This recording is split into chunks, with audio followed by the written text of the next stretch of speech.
বিসমিল্লাহির রহমানির রহিম। আসসালামু আলাইকুম। সবাই কেমন আছো? আশা করি আল্লাহর অশেষ রহমতে সবাই খুব ভালো আছো। আলহামদুলিল্লাহ, আমি আমার পরিবারের সবাইকে নিয়ে ভালো আছি। নতুন আরেকটি ভিডিও শুরু করছি সকাল থেকে। আশা করি তোমাদের ভালো লাগবে, আর ভালো লাগলে অবশ্যই একটা লাইক দিয়ে ভিডিওটি দেখে নিবে। দুনিয়া আজব একটা দুনিয়া, আর এই আজব দুনিয়ার মানুষগুলো কতই না আজব, ঠিক না? সত্যি কথা, আসলে কি বলবো, বলার কোনো ভাষা নেই, বা কিভাবে গুছিয়ে বলতে হবে সেটাও আমি জানি না। তারপরও আমার মতো ছোটোখাটো একটা মানুষ যতটুকু জানি ততটুকুই আমার মিষ্টি মিষ্টি আপুদের সাথে শেয়ার করি। তো আমার আপুরা, তোমাদেরকে নিয়েই বলছি।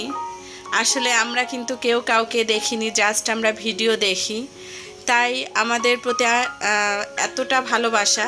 যেমন আমার নতুন বিজনেস শুরু করা, আমার আপুদের সাথে শেয়ার করেছি। আমার বিজনেসের কিছুটা টাকাও আমার আপুদের সাথে শেয়ার করেছি। তো আমার আপুরা যে আমাকে এতটা সাপোর্ট করবে আর এতটা ভালোবাসা দিবে, আমি চিন্তাও করতে পারিনি। সত্যি, বোনরা যে কেমন হয় ইউটিউবে এসেই আমি বুঝতে পারলাম। আমার এত বোনদের ভালোবাসা পেয়ে, তো এরকম ভালোবাসা আমি সারা জীবন চাই তোমাদের কাছ থেকে চাই অনেক অনেক সাপোর্ট। আল্লাহ তাআলা আমাকে এই দুনিয়ায় শেষ নিঃশ্বাস পর্যন্ত যেন আমি আমার আপুদের ভালোবাসা পেতে পারি, এই দোয়াই করি। তো আমার আপুদের ভালোবাসা বলে শেষ করতে পারবো না। তারপরও কিছুটা বলতে চাই। আমার কিছু একটা আপু বলেছে যে আপু, তোমার বিজনেসের টাকা কিন্তু আমরাও পাবো। অবশ্যই তোমরা পাবে আপু, কিন্তু তোমরা যদি কাছে থাকতে তাহলে অবশ্যই আপু তোমাদের সাথে শেয়ার করতাম। কিন্তু যেহেতু দূরে থাকো সেই জন্য আর শেয়ার করতে পারছি না। জাস্ট আনন্দটুকু তোমাদের সাথে ভাগাভাগি করে নিলাম। এদিকে কথা বলতে বলতে কিন্তু আমি আমার ডাইনিং টেবিলের পুরাতন ম্যাট দিয়ে নতুন একটা লুক দিলাম। আশা করি দেখতে খুব সুন্দর হয়েছে। তারপরে আমার বিছানা কাঁথা কিন্তু গুছানো কমপ্লিট হয়ে গিয়েছে। সকালে নাস্তা খেয়েছি। সকালে নাস্তা খেয়েই ঘর গুছানোর কাজ শুরু করে দিলাম। তারপরে আজকে ঘর গুছিয়ে তারপর দুপুরে রান্না করব। তো আজকে আর খালা আসবে না, তো সেই জন্য আমার কাজের চাপটা একটু বেশি। সকালে নাস্তা খেয়ে কিন্তু আমি মোটামুটিভাবে ঘর বাড়ি সব কিছুই গুছিয়ে নিয়েছি। এখন শুধু ঘরটা ঝাড় দেওয়াই বাকি আছে। সুপার কর্নারটাও ক্লিন করে করে নিলাম। আর সুপার কর্নারে যেই নীল কালারের দোলনা আছে, সেই দোলনাটা আজকে আমার ভিডিও করা হয়নি। আমার একটা আপু প্রশ্ন করেছিল যে আপু, এটা আমি কোথা থেকে নিয়েছি? আপু, এটা আমি আড়ং থেকে কিনেছি। আড়ংয়ে গেলেই কিন্তু এরকম দোলনা দেখতে পাবে। তো অনেক কিছুই আছে আড়ংয়ে, আর আড়ংয়ের জিনিসগুলো কিন্তু দেখতেও খুব সুন্দর লাগে। তো এই দোলনাটা আমি কিনেছিলাম এক রোজার ঈদে। মাশাল্লাহ দিলে এখনও কিন্তু অনেক সুন্দর লাগছে। তো যে বললাম আজকে খালা আসবে না, সেই জন্য আমার কাজটা কিন্তু দ্বিগুণ বেড়ে গিয়েছে। তো ঘর ঝাড়া মোছা আমার কাছে আসলে খুবই কষ্টের একটা কাজ মনে হয়। আর এই কাজটা করতে গেলে আমার রান্না বাড়া সব কিছুই দেরি হয়ে যায়। রান্না বাড়া, নামাজ কালাম সব কিছুই দেরি হয়ে যায়। তো এই যে আমি আমার সুপার রুমটা সম্পূর্ণ পরিষ্কার করে তারপরে যে ঘরটা ঝেড়ে নিলাম। একটা একটা করে রুমে যাচ্ছি আর এভাবে পরিষ্কার পরিচ্ছন্ন করে তারপর রুমগুলো ঝেড়ে নিচ্ছি। এবার পাপোশটাও দিয়ে দিলাম, আর পুরো রুমটা একটু তোমাদের সাথে শেয়ার করছি।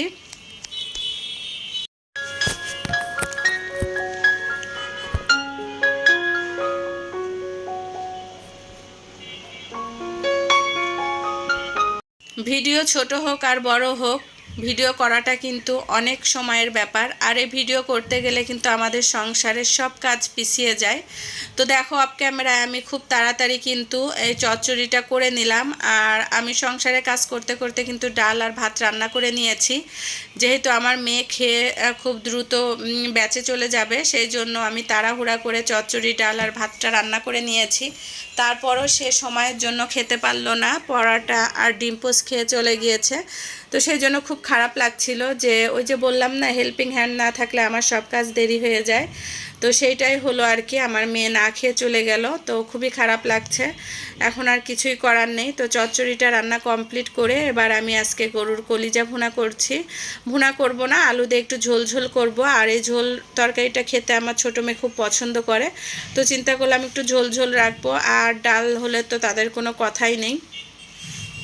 তো এই বাটিতে কিন্তু আমি আদা রসুন গুঁড়া যে মশলাগুলো হলুদ পাউডার মরিচ পাউডার ধনে জিরা পাউডার সব কিছু একটা পেস্ট করে নিয়েছিলাম, সেটাই দিয়ে দিলাম। মশলাটা ভালোভাবে কষিয়ে নেওয়ার পরে গরুর কলিজাটা পানি দিয়ে ফুটিয়ে যে রক্ত পানিটা থাকে সেটা ফেলে দিয়ে সেকে নিয়েছি। এবার আলু আর কলিজা দিয়ে মশলার সাথে ভালোভাবে কষিয়ে নিচ্ছি। আর এভাবে কলিজা রান্না করলে কিন্তু তরকারিটা কালো হয় না এবং খেতেও বেশ ভালোই লাগে। এখানে 4-5টা কাঁচামরিচ দিয়ে দিলাম, আর যে কোনো তরকারিতে কাঁচামরিচটা দিলে টেস্টটা অনেক ভালো লাগে। তো সেই জন্য আমি সব তরকারিতে কাঁচামরিচ দেওয়ার চেষ্টা করি। তো এই রান্নাটা করলেই কিন্তু আমার রান্না শেষ। তো রান্না করার পাশাপাশি আমি একটু তাড়াতাড়ি করে চুলাটা মুছে নিচ্ছি, কেননা অনেক সময় হয়ে গেছে, নামাজের সময় চলে যাচ্ছে। খুব দ্রুত চেষ্টা করছি কাজটা কমপ্লিট করতে। তো এই রান্না শেষ করে একটু রেস্ট নিয়ে তারপরে গোসল করে নামাজ কালাম পড়ে দুপুরে খাওয়া দাওয়া করে নিব।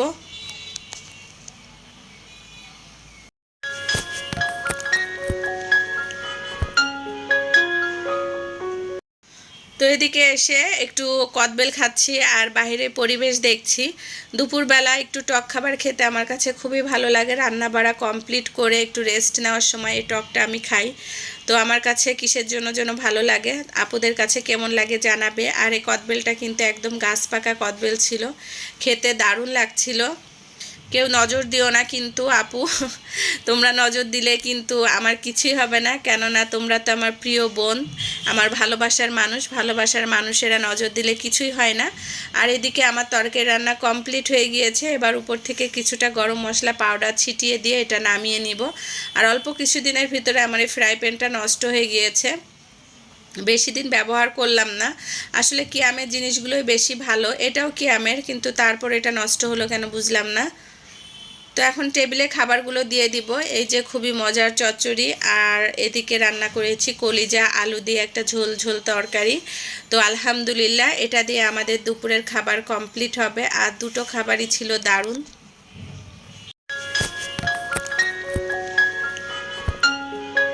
তো গোসল করে নামাজ কালাম পড়ে ছেলে এসেছে, ছেলের স্কুল ড্রেস ধুয়ে দিলাম, তাকে গোসল করিয়ে দিলাম, তাকে রেডি করিয়ে তারপরে এই যে দুপুরে খাওয়া দাওয়া করে নিচ্ছি। প্রথমে চচ্চড়ি দিয়ে খাচ্ছি, চচ্চড়ি আর ডাল দিয়ে খাচ্ছি। খুবই টেস্টি এবং ইয়াম্মি ছিল খাবারটা। আর কি বলবো, আমার আপুদের সাথে একটু শেয়ার করলাম দুপুরের খাবার। এবারে খেয়ে নিব কলিজা দিয়ে ডাল আর ভাত। এর খাবারটাও অনেক মজার ছিল। তো খাবার খেতে খেতে আমি আজকে এখানে বিদায় নিয়ে নিচ্ছি। সবাই ভালো থাকবে, সুস্থ থাকবে। আল্লাহ হাফেজ, আসসালামু আলাইকুম।